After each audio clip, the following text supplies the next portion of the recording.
Everyone, আমি আবারও চলে যাচ্ছি আমার ছোট্ট একটা ভিডিও নিয়ে।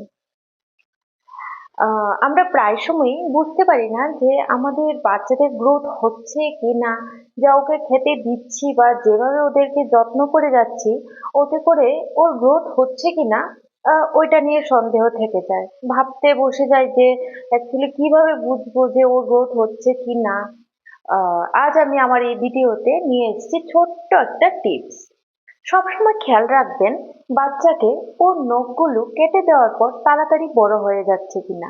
আপনি এই সপ্তাহে কাটার পর আবার আগামী সপ্তাহে কাটছেন কিনা, ওই জিনিসটা লক্ষ্য রাখবেন। যদি বাচ্চার নখ বড় হয়, প্রতি সপ্তাহে আপনাকে কাটতে হচ্ছে, তাহলে বুঝে নিতে পারেন ওর গ্রোথ হচ্ছে। আবারও আরেকটা জিনিস আপনি দেখতে পাবেন, ওকে আপনি চুলটা কেটে দেওয়ার পর চুল তাড়াতাড়ি বড় হচ্ছে কিনা, ওইটা দেখেও আপনি আপনার বাচ্চার গ্রোথটা অল্প কিছু বুঝতে পারবেন যে হ্যাঁ ওর গ্রোথ হচ্ছে। বাকিটা তো আমরা সবকিছু দেখে যে ও কথা বলছে কিনা, দুই একটা ওয়ার্ড বলছে কিনা, সবকিছু দেখেই গ্রোথ বুঝতে পারি। এরপরে অনেক সময় একটু চিন্তামুক্ত হওয়ার জন্য এই চুল আর নখ যদি কাটার পরে আবার বড় হয়, তাহলে আপনি বুঝে নিতে পারেন যে আপনার বাচ্চার গ্রোথ হচ্ছে। তো এটাই ছিল আজকে আমার টিপস।